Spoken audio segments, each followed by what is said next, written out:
नमस्कार, जय श्री कृष्णा। कैसे हैं आप सब? मेरे यूट्यूब चैनल धर्म समाधान में आप सभी लोगों का हार्दिक स्वागत है। आज हम आपको पितृदोष से मुक्ति के लिए श्रीमद् भागवत गीता का हम आपको 7वां अध्याय सुनाएंगे। ये पहला अध्याय है, आप 7वें अध्याय को श्रवण कीजिएगा। अगर पहले अध्याय से सुनना है तो आप कमेंट करके ज़रूर बताइएगा, हम आपको शुरू से भी सुनाएंगे। 7वां अध्याय सुनने से पहले हमें भगवान श्री कृष्ण की स्तुति करनी चाहिए। आप हाथ जोड़कर प्रार्थना करें और कहें, त्वमेव माता च पिता त्वमेव, त्वमेव बंधुश्च सखा त्वमेव, त्वमेव विद्या द्रविड़ं त्वमेव, त्वमेव सर्वं मम देवदेव। वसुदेव सुतं देवं कंसचारूढमर्दनं देवकी परमानन्दं कृष्णं वन्दे जगद्गुरुं। कस्तूरी तिलकं ललाटपटले वक्षस्थले कौस्तुभं, नासाग्रे वरमौक्तिकं करतले वेणुकरे कङ्कणं, सर्वाङ्गे हरिचन्दनं सुललितं कण्ठे च मुक्तावली, गोपीस्त्रीपरिवेष्टितो विजयते गोपालचूडामणि, तप्तकाञ्चनं गौराङ्गी राधे वृंदाविनेश्वरी, वृषभानुसुते देवी प्रणामी हरि प्रिये। धन यौवन उड़ जाएंगे एक दिन जैसे उड़े कपूर, धन यौवन उड़ जाएंगे एक दिन जैसे उड़े कपूर, मन मूर्ख तू राम भज क्यों चाटे जग धूल। यदि आप पितृ दोष से, काल सर्प दोष से पीड़ित हैं, आपके घर में आए दिन लड़ाई झगड़े हो रहे हैं, किसी न किसी में अनबन होती रहती है, तो घर की सुख शांति समृद्धि के लिए, पितरों को उत्तम गति प्रदान करने के लिए आपको पितृपक्ष में श्रीमद् भगवत गीता का संपूर्ण पाठ पढ़ना चाहिए। यदि आप संपूर्ण अध्ययन नहीं कर पा रहे हैं तो कम से कम श्रीमद् भागवत गीता के 7वें अध्याय का आप पाठ करें। देखिए, हिंदी में और संस्कृत में दोनों में दिया गया है। आप जिस भी भाषा में पढ़ने के लिए अपने आप को कुशल पा रहे हो, सक्षम पा रहे हो, जिसका उच्चारण आप स्पष्ट रूप से कर पाएं, उसी भाषा में आप इसका पठन पाठन कर सकते हैं। आप श्रीमद् भागवत गीता का 7वां अध्याय हिंदी में सुने, जो इस प्रकार से है। भगवान श्री कृष्ण ने कहा, हे पार्थ, अपना चित्त मुझ में लगाकर और मेरा ही आश्रय लेकर जिस भांति संशय रहित हो मुझको पूर्ण रीति से जानोगे, उसे मैं कहता हूँ, सुने। मैं अब तुमको संपूर्ण ज्ञान विज्ञान सुनाता हूँ, जिसे जानकर फिर कुछ जानने योग्य और बात नहीं रहेगी। सहस्त्रों मनुष्यों में कोई भी ऐसा होता है जो प्राप्ति के लिए उपाय करता है, और इन उपायों को करने वाले योगियों में भी कोई ही मेरे पारायण को होकर मुझको सात्विक रूप से जान पाता है। पृथ्वी, जल, अग्नि, वायु, आकाश, मन, बुद्धि और अहंकार, ये 8 प्रकार की मेरी भिन्न भिन्न प्रकृतियां हैं। यह जो ऊपर 8 प्रकार की प्रकृतियां कही गई हैं, यह अपरा प्रकृति है। इससे अन्य जो जीव भूत प्रकृति है, वह परा प्रकृति है। हे महाबाहो, यही परा प्रकृति इस जगत को धारण करती है। मेरी इन दोनों प्रकृतियों से प्राणी मात्र उत्पन्न होते हैं, इस बात को भली भांति जानो। संपूर्ण जगत का उत्पन्न करता और नाश करता मैं ही हूँ। हे धनंजय, इस जगत में मुझसे परे कोई वस्तु नहीं है। जैसे सूत में मणि पिरोई जाती है, वैसे ही यह संसार मुझ में पिरोया हुआ है।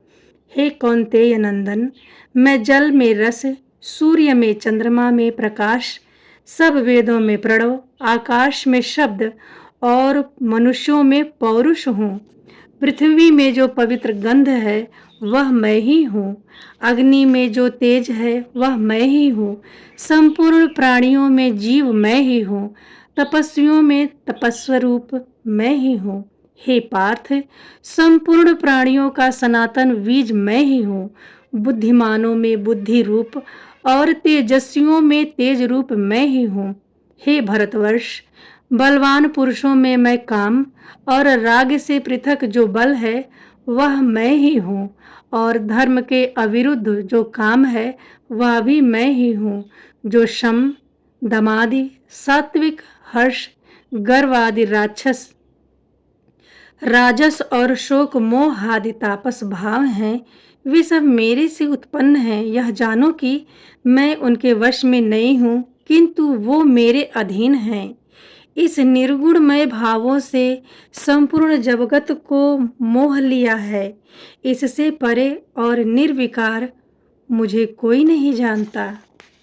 हे अर्जुन, अलौकिक शक्तिशाली मेरी माया बड़ी दुस्तर है। जो कोई मेरी शरण आते हैं वे इस माया से पार हो जाते हैं। हे अर्जुन, मेरी माया ने जिनका ज्ञान हर लिया है, फिर उस ज्ञान के दूर हो जाने से जो आसुर भाव को प्राप्त हो गए हैं, ऐसे पापी मूढ़ नराधम मुझे नहीं पाते।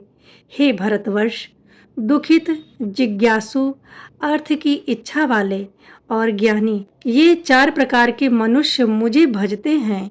इन 4 प्रकार के मनुष्यों में ज्ञानी श्रेष्ठ है, सदा मुझ में युक्त रहता है और मुझ में ही भक्ति रहता है। इसमें ज्ञानी मुझको प्रिय होते हैं। ये 4 प्रकार के भक्त उत्तम है, परंतु ज्ञानी मेरी आत्मा है।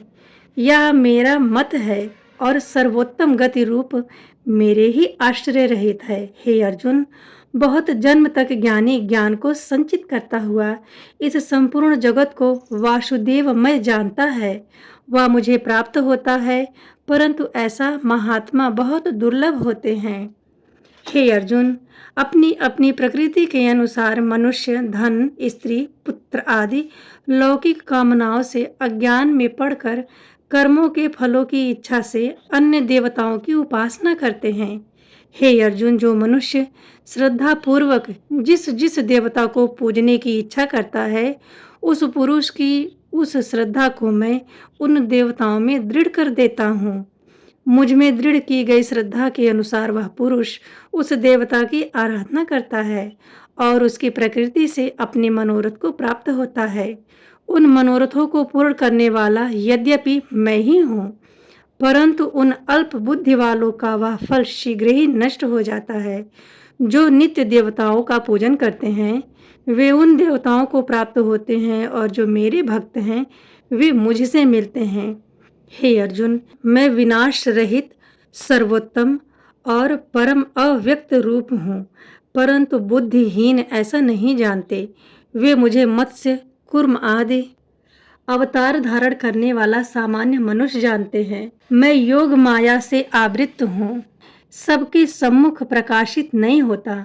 मूर्ख मुझे अजन्मा, अविनाशी नहीं जानते। हे अर्जुन, मैं भूत, वर्तमान और भविष्य तीनों काल के सब विषयों को जानता हूँ, किंतु मुझे कोई नहीं जानता।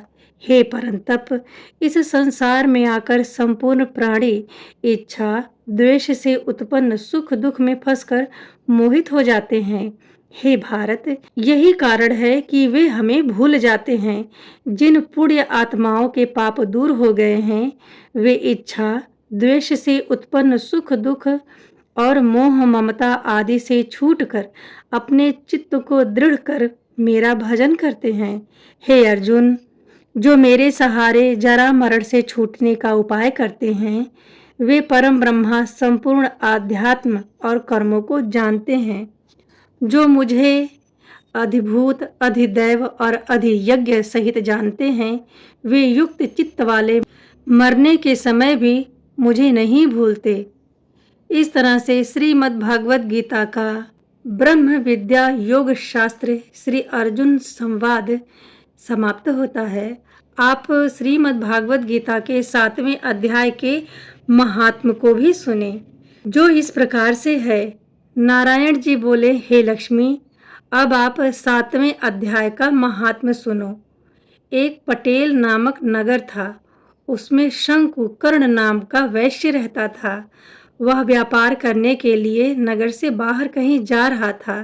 रास्ते में उसे सर्प ने डस लिया, जिससे वह मर गया। उसके साथी दाह क्रिया कर आगे को सिधारे।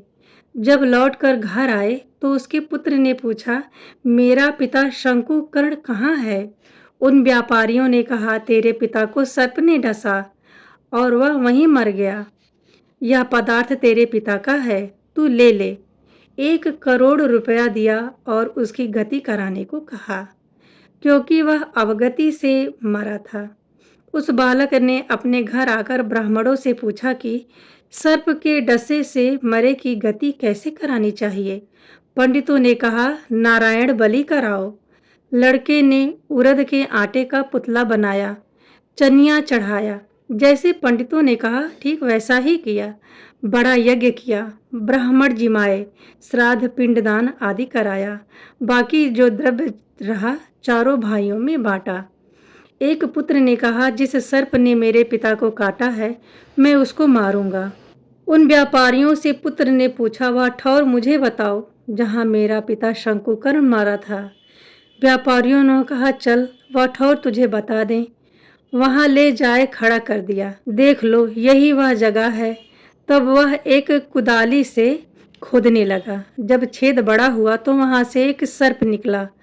कहा, तू कौन है, मेरा घर क्यों खोदता है। उस बालक ने कहा, मैं शंकुकर्ण का पुत्र हूँ। जिस सर्प ने मेरे पिता को मारा है मैं उसको मारूंगा। तब सर्प ने कहा, हे पुत्र, मैं तेरा पिता हूँ, तू मुझे इस अधम देह से छुड़ा और मुझे मत मार। यह मेरा पूर्व कर्म था, सो मैंने भोगा। तब पुत्र ने कहा, हे पिता, कोई यत्न बताओ जिससे आपका उद्धार हो।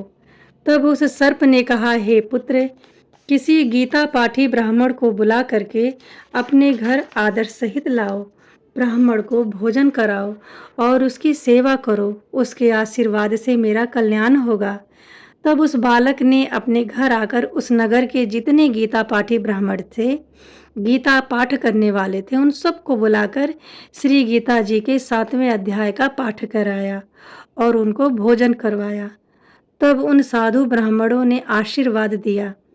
तत्काल ही शंकुकर्ण अधम देह से छूट गया और देव देह पाया।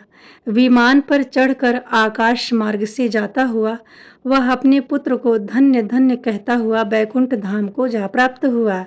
इस प्रकार श्रीमद् भागवत गीता के 7वें अध्याय का महात्म्य भी हमने आपको सुना दिया है। अपने लिए सुख चाहने से नाशवान सुख मिलता है और दूसरों को सुख पहुंचाने से अविनाशी सुख मिलता है। सुख भोगने के लिए स्वर्ग तथा दुख भोगने के लिए नरक, और सुख दुख दोनों से ऊंचे उठकर महान आनंद प्राप्त करने के लिए यह मनुष्य लोक मिला हुआ है। जब तक नाशवान सुख लेते रहेंगे ना, तब तक अविनाशी सुख की प्राप्ति नहीं होगी। संसार के संबंध विच्छेद से जो सुख मिलता है वह संसार से संबंध रख करना कभी मिल ही नहीं सकता है। भोगों का नाशवान सुख तो नीरसता में बदल जाता है और उसका अंत हो जाता है, पर परमात्मा का अविनाशी सुख सदा सरस रहता है और बढ़ता ही रहता है, बढ़ता ही रहता है। आज हमने आपको श्रीमद् भागवत गीता के 7वें अध्याय की कथा हिंदी में सुनाने का प्रयत्न किया है। इस कथा को आप बार बार सुनिएगा ताकि आपको पितृदोष से, काल सर्पदोष से मुक्ति मिल सके। यदि आप और भी अध्यायों की कथा सुनना चाहते हैं तो कमेंट में ज़रूर बताइएगा। मिलते हैं अगले वीडियो में ऐसी ही महत्वपूर्ण जानकारी के साथ। तब तक के लिए नमस्ते।